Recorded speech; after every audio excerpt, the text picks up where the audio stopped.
بسم الله الرحمن الرحيم. ونواصل الحديث حول السيرة النبوية المباركة. صوت الإيمان الخاشع. في السنة الأولى من الهجرة شرع الأذان للمسلمين. لم يكن الأذان موجودا من قبل، ولكن شرع في السنة الأولى من الهجرة. السنة الأولى من الهجرة، أول سنة بعد هجرة النبي صلى الله عليه وآله وسلم من مكة إلى المدينة، بدأ يشرع ويعني الأذان للمسلمين. وكانوا قبل ذلك لا ينادون للصلاة، كان يعني لا يوجد نداء للصلاة، لا يوجد أذان قبل ذلك. عن ابن عمر رضي الله تعالى عنهما، سيدنا عبد الله ابن عمر بن الخطاب، أنه كان يقول: كان المسلمون حين قدموا المدينة يجتمعون فيتحينون الصلاة، ليس ينادى لها، فتكلموا يوما في ذلك.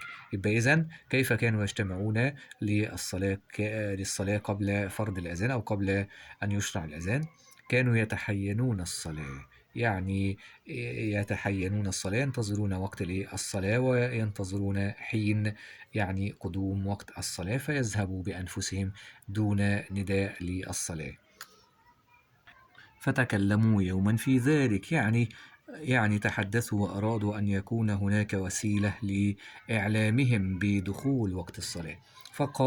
فقال بعضهم، بدأوا الاقتراحات، فقال بعضهم: اتخذوا ناقوسا مثل ناقوس النصارى، الجرس مثل يعني جرس النصارى كده. وقال بعضهم: بل بوقا مثل قرن اليهود، البوق اللي هو بينفخ فيه يعني وبيصدر صوت.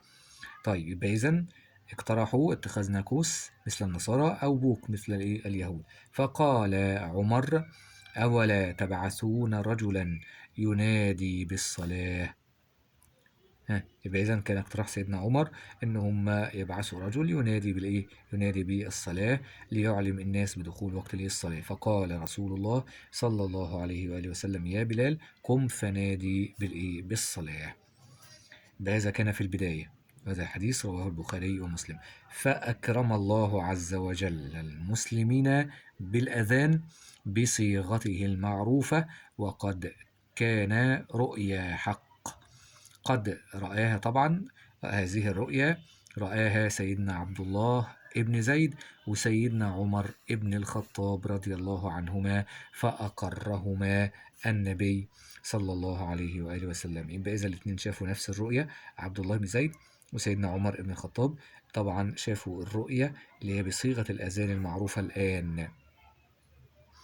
خلاص، فإذا أقرها النبي صلى الله عليه وسلم، وأمر النبي صلى الله عليه وسلم سيدنا بلال إن هو يعني يحفظ هذه الصيغة ويؤذن بها طبعا لصوته الحسن. هذا الحديث رواه أبو داود والترمذي وابن ماجه. طبعا أقرهما النبي، يعني وافق على هذه الرؤيا، وهذا طبعا بوحي من الله عز وجل.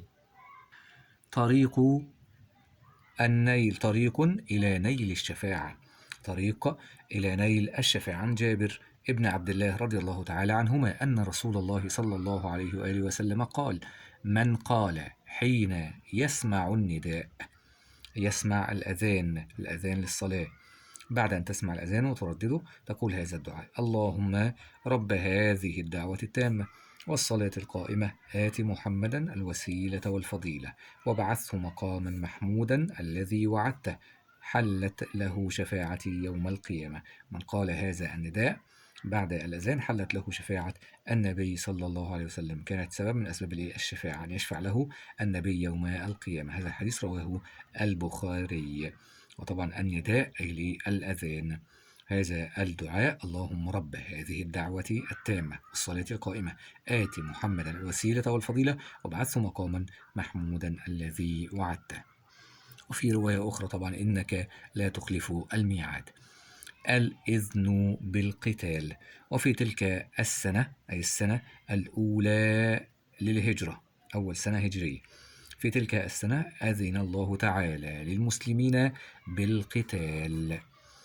قال الله تعالى: أذن للذين يقاتلون بأنهم ظلموا. هم ظلموا هؤلاء الذين هاجروا وتركوا، طبعا تركوا أموالهم وتركوا ديارهم، ظلموا هؤلاء، فأذن الله عز وجل لهم بالقتال، وإن الله على نصرهم لقدير. الذين أخرجوا من ديارهم بغير حق، بظلم، إلا أن يقولوا ربنا الله. يعني ما سبب إخراج هؤلاء من ديارهم وأوطانهم؟ هو فقط أنهم يقولون ربنا الله، أنهم آمنوا بالله عز وجل وحده. طبعا هذه الآية في سورة الحج، والحديث كاملا عند الترمذي والنسائي. وبدأت بالفعل بعض السرايا ضد مشركي قريش الذين أخرجوا المسلمين من ديارهم واستولوا على ممتلكاتهم. فكان هدف طبعا المسلمين من ذلك هو أن يستردوا ممتلكاتهم الذين طبعا استولوا عليها هؤلاء المشركون. يبقى إذا بدأت بالفعل بعض السرايا بعد الإذن بالقتال. طبعا السرية هي التي لا يخرج فيها النبي، ولكن يرسل فيها بعض الصحابة، ولكن لا يخرج النبي معهم. إذا خرج النبي فتسمى غزوة، كما سوف يأتي في أحداث السيرة. يوم عاشوراء ونجاة موسى عليه السلام. كان أهل مكة يعظمون يوم عاشوراء ويكسون فيه الكعبة. فكان هذا يوم عظيم عند أهل مكة في يوم عاشوراء، هو اليوم العاشر من شهر المحرم أول شهور السنة الهجرية. فكانوا يعظمون هذا اليوم وكانوا يكسون فيه الكعبة، يغيرون كسوة الكعبة. هذا الحديث رواه البخاري. وكان يوم عاشوراء تصومه قريش في الجاهلية.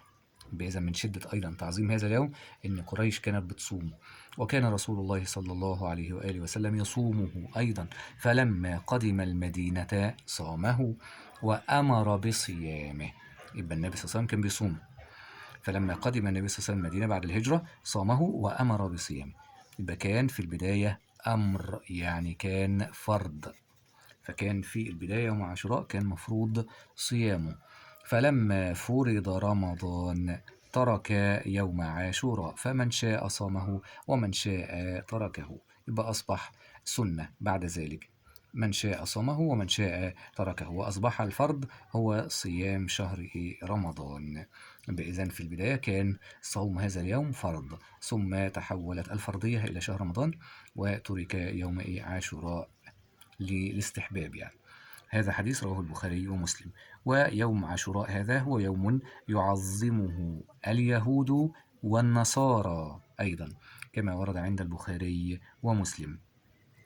ولما رأى صلى الله عليه وآله وسلم اليهود يصومونه عندما هاجر إلى المدينة، قلنا أن اليهود كانوا يسكنون أيضا المدينة، فسألهم عن سبب صيام هذا اليوم، فسألهم عن سبب صيامهم له. قالوا هذا يوم عظيم، هذا اليوم يوم عظيم أنجى الله فيه موسى وقومه وغرق فرعون وقومه. عندما لحق فرعون بموسى، وطبعا نجى الله عز وجل سيدنا موسى من الغرق وأغرق أي فرعون. فصامه موسى شكرا لله عز وجل على نجاته. بعدما نجاه الله عز وجل من الغرق صامه سيدنا موسى هذا اليوم شكرا لله. فنحن نصومه أي اليهود. فقال رسول الله صلى الله عليه وآله وسلم فنحن أحق وأولى بموسى منكم. نحن يعني المسلمين أحق وأولى بموسى منكم. فصامه رسول الله صلى الله عليه وآله وسلم وأمر بصيامه. وهذا الحديث عند البخاري ومسلم. وقد سئل صلى الله عليه وآله وسلم عن صوم يوم عاشوراء، عن هذا اليوم وعن ثوابه وعن جزائه، فقال يكفر السنة الماضية، يكفر الذنوب سنة ماضية. هذا ثواب يوم عاشوراء. هذا الحديث رواه مسلم. كما قلنا عاشوراء هو اليوم العاشر من شهر المحرم. في الحلقة القادمة نواصل الحديث مع السيرة النبوية بهذا العنوان: الجهاد يفرض على المسلمين، ونتحدث فيه عن غزوة الأبواء، أول غزوة في الإسلام. تابعونا في الحلقة القادمة. إلى اللقاء، والسلام عليكم ورحمة الله.